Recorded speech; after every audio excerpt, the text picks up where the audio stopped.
référendum pour la réforme du Conseil constitutionnel. Michel Rocard l'exclut. Le Premier ministre propose un débat plus large sur les institutions à la session d'automne. Situation tendue en Roumanie. Manifestations et grèves à Bucarest où le Front de Salut National est sérieusement contesté. La Terre aura bientôt la tête dans les étoiles. Discovery est parti cet après-midi avec à son bord le super télescope Hubble. Enfin, en tennis, un petit tour et puis s'en va. Yannick Noah éliminé du tournoi de Monte-Carlo par le Tchèque Korda au premier tour. Déception. Bonsoir, la science n'est pas infaillible. Elle ne permet pas, quoi qu'on dise, de tout savoir sur l'enfant avant sa naissance. Une mère l'a appris à ses dépens et cette affaire intéresse plus particulièrement les femmes de plus de 30 ans. Et aujourd'hui, c'est devant le tribunal correctionnel de Nice qu'une femme a tenu à faire connaître et juger son histoire. Il y a près de 3 ans, alors qu'elle était enceinte, le centre hospitalier lui garantit, après examen, la normalité de son fœtus. Quelques semaines plus tard, Mathieu voit le jour, il est trisomique. Sa mère décide de porter plainte. Rappel des faits, Bernard Vitiello. Annie et Jean-Pierre Coirez se battent pour Mathieu, leur fils de 2 ans et demi qui est trisomique. En 1986, après avoir perdu accidentellement un fils de 15 ans, Annie et Jean-Pierre décident en quelque sorte de le remplacer et d'avoir un autre enfant. Seulement comme Annie est âgée de 41 ans et qu'à cet âge, les risques sont grands d'avoir un enfant mongolien, elle fait pratiquer une analyse par le centre hospitalier régional de Nice. Le service du professeur Hérault lui répond alors par écrit qu'après examen, il garantit la normalité du fœtus. Mais 6 mois plus tard, Annie accouche de Mathieu et Mathieu est trisomique. Si Annie l'avait su, elle aurait certainement avorté. Selon elle, la lettre lui a ôté un choix, il y a eu préjudice et grave erreur, et c'est pour cela qu'avec son mari, elle porte plainte devant la justice. L'examen ne s'est pas déroulé dans des conditions normales, il s'est déroulé à partir d'un seul clone, je ne vais pas rentrer dans les détails techniques, de mitose de mauvaise qualité. Or, tous les généticiens sur le plan national considèrent qu'un examen qui est grave, puisqu'il engage l'avenir d'un foyer, doit être pratiqué avec le plus de précautions possible. Selon le professeur Hérault, l'affaire Coirez fait partie de l'infime risque d'erreur de ces analyses, qui est de l'ordre de 1 pour 1000. Reste qu'Annie et Jean-Pierre demandent en fait une rente mensuelle pour leur enfant. C'est la 2e affaire de ce type en France. Il y a jurisprudence. Déjà en 1989, à Montpellier, un couple avait obtenu que le centre de transfusion sanguine verse 7 500 francs par mois à vie à la petite Gaëlle, qui était née dans les mêmes conditions que Mathieu. Aujourd'hui, le jugement a été mis en référé. Il sera rendu dans 3 semaines. Le gouvernement, en principe, ne nous demandera pas notre avis sur la réforme de la Constitution. Michel Rocard, en effet, exclut tout recours au référendum sur le projet de saisine directe par les citoyens du Conseil constitutionnel. Il préfère laisser aux parlementaires le soin de décider. Il l'a précisé cet après-midi sur un ton critique à l'égard de l'opposition. La cause des réticences se trouve ailleurs. Ce projet souffre en effet, aux yeux d'une partie de l'opposition, d'une tare fondamentale. Il résulte d'une initiative du président de la République et il est défendu par mon gouvernement. Et il semble que cela pourrait suffire à en paralyser certains. N'allons-nous pas offrir une victoire au chef de l'État, se disent-ils? Et la victoire, si victoire il y a, ce sera celle du droit des gens, des citoyens, des justiciables, tandis qu'un éventuel refus, ce n'est pas nous qu'il priverait d'une faculté nouvelle, ce sont les femmes et les hommes de ce pays. Comment précisément les parlementaires de l'opposition ont-ils réagi? Reportage d'Éric Pierrot dans la salle des 4 colonnes. L'opposition est en plein désarroi sur le projet de réforme constitutionnelle. Officiellement, l'UDF est contre, sauf François Léotard, Alain Madelin et quelques autres qui sont pour. Le RPR, lui, est pour le principe, mais considère que le texte ne va pas assez loin et ne veut pas le voter en l'état actuel. Quant aux centristes, ils sont pour le texte, mais à condition que le gouvernement prenne en plus des engagements en faveur de la moralisation de la vie publique. Difficile, voire impossible, dans ces conditions, d'adopter une position commune. Il semblerait pourtant que l'opposition, qui est réunie en ce moment, sauve la face en proposant une motion de renvoi en commission. Un biais de procédure qui permet de ne pas rejeter le texte, mais de reporter son examen à plus tard. On s'aligne sur personne, on prend une position qui permet en réalité à l'ensemble de l'opposition d'affirmer son opinion commune. Les communistes qui sont contre le texte ont prévenu qu'ils voteraient, une fois n'est pas coutume, avec la droite pour montrer leur détermination. Nous sommes hostiles à cette loi et nous ferons les votes nécessaires pour la faire repousser. Quant aux socialistes, ils conservent l'humour comme une forme d'espoir. Moi, je m'en remets aux bonnes chances de mes collègues, il est immense. Donc j'espère qu'on va avoir un résultat intéressant. Nous verrons. À tout de suite. Bien, on va retrouver Michel Lemerle qui se promène dans la salle des 4 colonnes. Michel, on a tout simplement envie de comprendre. Que se passe-t-il? Mais pour l'instant, en tout cas, rien n'est figé et tout est encore possible. On a eu l'impression cet après-midi qu'on était parfois revenu aux grandes heures du parlementarisme. Finalement, le débat de fond a été largement éclipsé par le souci tactique.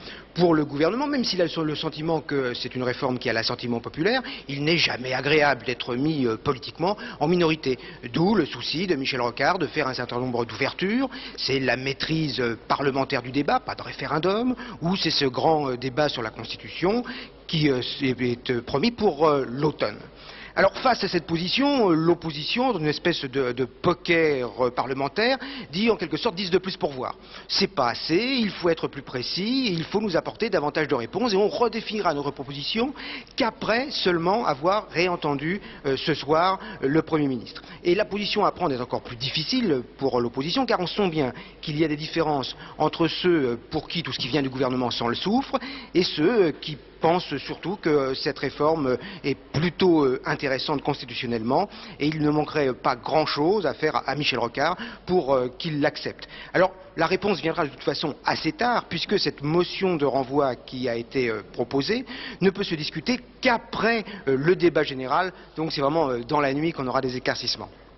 Merci Michel. Les Verts vont devenir les chouchous des années 90. Tout le monde pense à eux, à commencer par le gouvernement qui tient à célébrer à sa manière et avec retard le jour de la terre. Et c'est l'agriculture qui se met au vert aujourd'hui. Henri Nallet proposait en effet cet après-midi une série de mesures dont la mise en place de contrats environnement. En clair, moins les agriculteurs pollueront, plus ils seront subventionnés. On écoute tout de suite Henri Nallet. Il s'agit d'appliquer un règlement communautaire qui s'appelle l'article 19 et qui consiste à proposer à des agriculteurs dans des régions particulièrement difficiles, particulièrement touchées par des pollutions ou particulièrement fragiles, de passer un contrat avec la communauté, avec l'État, en échange d'un certain travail, en échange d'un effort pour dépolluer ou bien pour maintenir une faune ou une flore particulièrement menacée. Et cela donnera lieu à des aides à l'hectare selon le travail qui sera en quelque sorte négocié avec l'agriculteur. Ce sera un contrat d'environnement. D'ores et déjà, on peut parler de quelle aide à l'hectare, justement? Vous parlez de prime à l'hectare. On ne peut pas fixer un prix parce que chaque programme doit être discuté avec les autorités communautaires. Alors moi j'ai fait des propositions pour un certain nombre de régions. Je voudrais que dès 1990, nous choisissions une dizaine de régions, que nous puissions en avoir plus bien sûr en 1991, et que nous commencions à en discuter avec les autorités communautaires pour que les agriculteurs puissent toucher les primes dès le début de 1991. Alors on le sait, l'agriculture n'est pas toujours verte ou inoffensive en France, loin de là. Il existe pourtant des exceptions ou plutôt des exemples. C'est le cas de cet agriculteur breton dont la première préoccupation est le respect de l'environnement. Reportage à Rennes, Jacques Deveau. L'agriculture biologique n'est pas un gadget et Michel Davenel n'a rien du 68 art qui a réalisé son retour à la terre. Installé depuis 20 ans dans la région de Vitré, il est depuis le début agriculteur biologique. Le principe est simple, il n'y a aucune utilisation de pesticides ni d'engrais chimiques. L'amendement est naturel, réalisé par du compost de fumier. Hormis une partie de la paille et des oligo-éléments, l'amendement nécessaire est retiré de la ferme. Pour du blé, l'apport d'azote est réalisé par l'adjonction de plantes, comme les pois. En agrobiologie, étant donné qu'on travaille avec la vie du sol, on apporte au sol les éléments utiles pour le fonctionnement de la vie microbienne et il n'y a pas de pollution, il n'y a pas de conséquences sur l'environnement. Mais l'agriculture biologique a ses défauts. D'abord des rendements plus faibles, de l'ordre de 30%. Pour compenser le manque à gagner, les produits sont vendus plus cher, le consommateur est-il prêt? D'autre part, l'absence de désherbant implique plus d'activité d'entretien, une surcharge de travail qui peut rebuter les agriculteurs. Le travail est différent, c'est-à-dire que dans certaines cultures, on est amené à apporter un travail manuel pour le désherbage de certaines plantes. Mais en contrepartie, on n'a pas le souci du contact avec les pesticides, on ne s'habille jamais en martien pour aller dans les champs. Contrairement à l'Allemagne, le bio se développe peu en France. Une centaine d'agriculteurs seulement le pratiquent en Ille-et-Vilaine. Image de marque, lobby de la chimie, mauvaise distribution, politique du rendement ont retardé son développement. Mais le souci d'une agriculture propre peut assurer son décollage. Les Roumains continuent de nous prendre à témoin dans leurs bagarres internes, mais même sans nous, leurs bagarres s'enveniment. Depuis quelques jours, les opposants au Front de Salut National ne désarment pas. Manifestations quotidiennes et contestations ouvertes, la situation est tendue à Bucarest. Il est vrai que les premières élections libres depuis 50 ans auront lieu dans moins d'un mois. Philippe Pister. Abba Iliescu pour nous, tu es le deuxième Ceausescu. Le numéro 1 roumain, principal cible des manifestants, près de 10 000 ce soir, il l'accuse d'avoir été lié à l'ancien pouvoir communiste. Manifestants déterminés, depuis presque 3 jours, ils occupent ce carrefour du centre-ville de Bucarest. Ce matin, pour la première fois depuis la chute de Ceausescu, le pouvoir a fait donner de la matraque pour les disperser. Il y aurait une trentaine de blessés. Pourtant, dès le début de l'après-midi, ils étaient de retour, malgré le quadrillage policier. Réaction du numéro 1 roumain, Ion Iliescu, devant le Conseil provisoire d'Union nationale, je cite, « Ce sont des voyous, ce qui se passe est un coup de force ». Bref, la tension est montée brusquement d'un cran en ce début de campagne électorale, à moins d'un mois des élections générales, le tout sur fond de grève et de crise économique. Face à ces événements, le Premier ministre roumain Petre Roman envisage son départ du gouvernement. Dans une interview accordée aujourd'hui au Progrès de Lyon, il déclare, je cite, « Je crois qu'après les élections, je n'aurai plus tellement envie d'exercer des fonctions à ce niveau de responsabilité ». L'espoir grandit aux États-Unis. Tous les otages pourraient être libérés, mais les négociations sont rudes parce qu'il y a négociations qui passent par les États. Hubert Couturier. Tandis que l'ex-otage Robert Paul Hill revoyait aujourd'hui à Wiesbaden ses 2 fils après 3 ans de séparation, l'éventualité d'autres libérations reste encore difficile à évaluer. Si les États-Unis semblent avoir refusé jusqu'à présent toute négociation, Damas comme Téhéran attendent néanmoins quelques concessions du président Bush pour accélérer le processus. Selon le quotidien britannique Independent, une quarantaine des 400 prisonniers arabes de l'armée du Liban Sud pourraient être rapidement libérés. Or, l'ALS est une force supplétive aux ordres d'Israël qui combat le Hezbollah sous influence iranienne dans la zone tampon du sud Liban. Un marché triangulaire, Washington, Jérusalem, Téhéran, est-il envisageable dans la perspective d'une normalisation américano-iranienne? Le fait que Washington ait conforté la Syrie comme puissance régionale, notamment dans son rôle à l'égard du Liban, s'accompagne d'un rapprochement Damas-Téhéran. Tout cela pourrait donc favoriser un règlement global de l'affaire des otages occidentaux au Liban. Premier indice en ce sens, les déclarations du responsable de l'armée populaire musulmane sunnite évoquant les contacts pris avec divers groupes de ravisseurs. Hubble ne nous permettra pas de répondre à des questions métaphysiques sur Dieu ou l'univers, mais il nous aidera à mieux connaître les étoiles. Hubble, c'est le nom du télescope géant que la navette Discovery a emporté cet après-midi avec elle. Et le lancement s'est bien déroulé, malgré une interruption du compte à rebours de quelques secondes. Discovery a maintenant atteint son orbite finale à 611 km de la Terre. Le super télescope sera déployé demain. Vous voyez tout de suite les images du lancement. Alors Hubble, c'est le premier télescope spatial jamais mis au point. Il devrait nous permettre d'observer la galaxie à des distances de près de 10 fois plus grandes que celles pouvant être vues du sol. Hubble, c'est le sésame des portes de l'univers. Il nous permettra peut-être de percer le mystère de la création de notre monde. Explication, Daniel Durandet. Rendre accessible à nos yeux un univers 100 fois plus vaste que celui que nous sommes habitués à observer depuis la nuit des temps, de la planète Terre, c'est la fantastique ambition des scientifiques qui ont imaginé ce premier télescope spatial.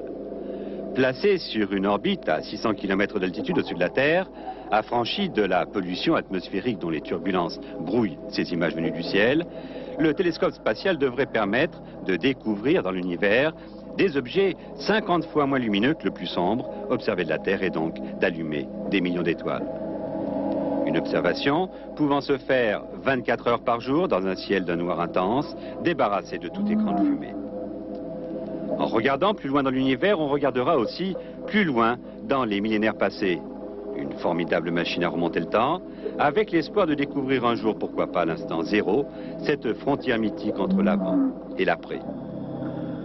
Hormis de belles images de l'univers, ce qu'on attend surtout du télescope, c'est une analyse spectrographique de ces lumières venues d'ailleurs, permettant de mesurer les éléments chimiques contenus dans la matière et de tenter de comprendre les origines mêmes de l'univers. Y a-t-il d'autres systèmes solaires comme le nôtre, dans lequel la vie existerait? Les quasars, sortes d'amas aux contours incertains, sont-ils les ancêtres tumultueux des galaxies? Les trous noirs, ces dévoreurs d'étoiles, nichés selon la théorie au centre des galaxies, ont-ils une vie réelle? 15 ans, la durée de vie de ce télescope spatial, suffiront-ils pour résoudre une partie de ces énigmes de l'univers qui aujourd'hui encore rendent muets les astronomes les plus érudits?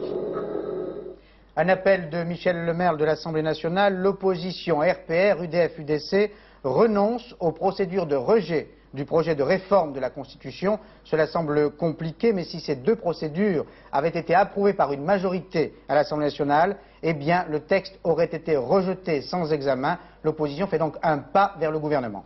Tout de suite, les autres faits marquants de l'actualité en France, grâce aux images de nos 25 stations régionales. Commentaire, Laurence Piquet. 75e anniversaire du génocide arménien, commémoration ici à l'église Jean Goujon de Paris, la plus ancienne église arménienne de France. Des manifestations aussi en province, notamment à Lyon et à Marseille, où se trouve une importante communauté arménienne. Grande manœuvre jusqu'à jeudi dans les Pyrénées-Orientales et dans l'Aude. 7000 militaires français participent à cet exercice humanitaire. Objectif, rapatrier des ressortissants français menacés par un conflit entre deux pays voisins. Conflit situé à 4000 km de l'Hexagone. Le juge Simon va reprendre prochainement l'instruction de l'affaire Grégory. C'est ce qu'il déclare dans une interview publiée par le quotidien Le Bien Public. Le bruit courait jusqu'alors qu'il ne pourrait poursuivre le dossier suite à son malaise cardiaque. Des bactéries qui mangent les nitrates polluant l'eau du robinet. C'est grâce à de petits enzymes gloutons que la ville d'Issoudun dispose désormais d'une eau pure, produite par cette station d'épuration qui vient d'être inaugurée. C'est la plus importante en France. Si vous avez regardé la 3 cet après-midi, la défaite de Noah vous aura sans doute attristé. 6-1, 3-6, 6-2. Noah a été balayé par le Tchèque Korda, mais deux Français restent toujours en compétition. Le résumé de la journée, Dominique Champeau. Deuxième journée des internationaux de Monte-Carlo, ici à Monaco. Aujourd'hui, toutes les têtes de série étaient sur le court, tous les Français aussi. Pour les têtes de série, cela s'est plutôt bien passé. En revanche, les Français, eux, n'ont guère été épargnés. Vainqueur ici l'an passé, Alberto Mancini fut le premier à rouler des épaules ce matin sous le soleil monégasque. En à peine plus d'une heure et 3 coups de raquette bien sentis, il avait dégoûté le trop fragile Van Rensburg, encore tout ébouriffé par la puissance de l'Argentin. Concentré et soucieux de bien faire, Henri Lecomte lui succédait. Pendant une heure, il allait délivrer le meilleur de son tennis, alignant les jeux et les points gagnants. Un petit passage à vide permettra à Wittgen de s'incliner honorablement 6-1, 6-4. Tempête sous les dreadlocks de Noah. Son problème aujourd'hui, c'était Petr Korda, un jeune Tchèque, tout en longueur et aussi tout en finesse. Absent du court et sans grande inspiration, Noah sera balayé 6-1 dans la première manche et ne devra son sursis dans le match que par quelques coups d'éclat dans la deuxième. En délicatesse avec son service, trop irrégulier au fond du court, trop approximatif aussi à la volée, la cause allait être rapidement entendue dans le troisième set, évacuée sans grande frayeur par le jeune Tchèque. Bandeau de corsaire et tennis d'abordage, c'est en puissance que Cédric Pioline comptait arraisonner Becker.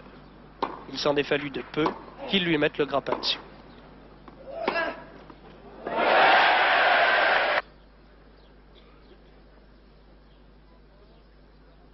Finalement, il aura fallu beaucoup d'énergie, beaucoup de sang-froid et aussi un petit peu de chance pour que Becker l'emporte finalement 7-5, 6-4.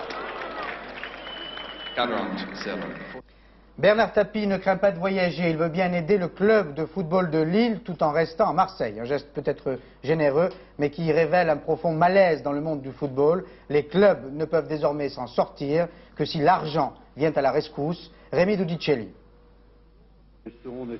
Mais qui donc reprochait à Michel Rocard de mêler football et politique? Depuis hier soir, ce mariage éclate à nouveau au grand jour. Au conseil municipal de Lille, Pierre Mauroy annonce que le club de la ville sera prochainement subventionné, en partie par une entreprise locale, Testu, appartenant au groupe Bernard Tapie.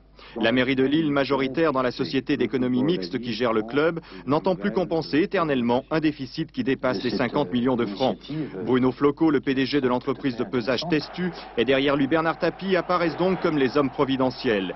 Il est vrai qu'aujourd'hui, seules les grosses cylindrées financières comme Marseille, Bordeaux ou Monaco semblent devoir tenir la route en première division. Roger Bambuc en vient alors à souhaiter la création d'une cour des comptes du football, car trop de clubs trichent pour s'en sortir. Et toute la journée, au colloque Ville Football de Mulhouse, le syndrome du foot business a de nouveau frappé les hommes politiques. Elle est difficile, mais nécessaire. Dans cet esprit, je demande à la Fédération française de football et à la Ligue nationale de football de faire le nécessaire pour vérifier dès cette année que tous les clubs souhaitant rester en première ou en deuxième division soient en mesure, avant de réengager le club dans la saison prochaine, de fournir des bilans équilibrés ou à tout le moins de ne pas se trouver en état de cessation de paiement. À Lille, ce soir, les joueurs du LOSC entrevoient l'avenir avec un peu plus de sérénité, d'autant plus que Michel Hidalgo pourrait rejoindre le club prochainement. Mais surtout, malgré leur élimination en Coupe de France et leur 15e place en championnat, les Lillois savent que les caisses ne seront pas vides la saison prochaine. L'avenir du football tient-il seulement désormais au bon vouloir des mécènes? Et c'est bien l'impression qu'on a, Rémi, plus que jamais, l'argent, le pouvoir dans le football. Oui, mais il faut tout de même se rendre à une évidence. Le football français aujourd'hui est le plus subventionné, mais aussi le plus déficitaire d'Europe. C'est pas rien. Ça veut dire quoi en termes clairs? Ça veut dire qu'il y a de plus en plus de joueurs chers, que les clubs veulent avoir des résultats, mais qui trinquent, c'est les municipalités. Et c'est à ce moment que les municipalités craquent et que les businessmen arrivent. Alors les businessmen, ils arrivent et ils disent quoi à l'image de Bernard Tapie, mais il n'est pas le seul. Ils disent nous allons faire des grosses entreprises et on va gérer ça comme de véritables gestionnaires, de véritables financiers.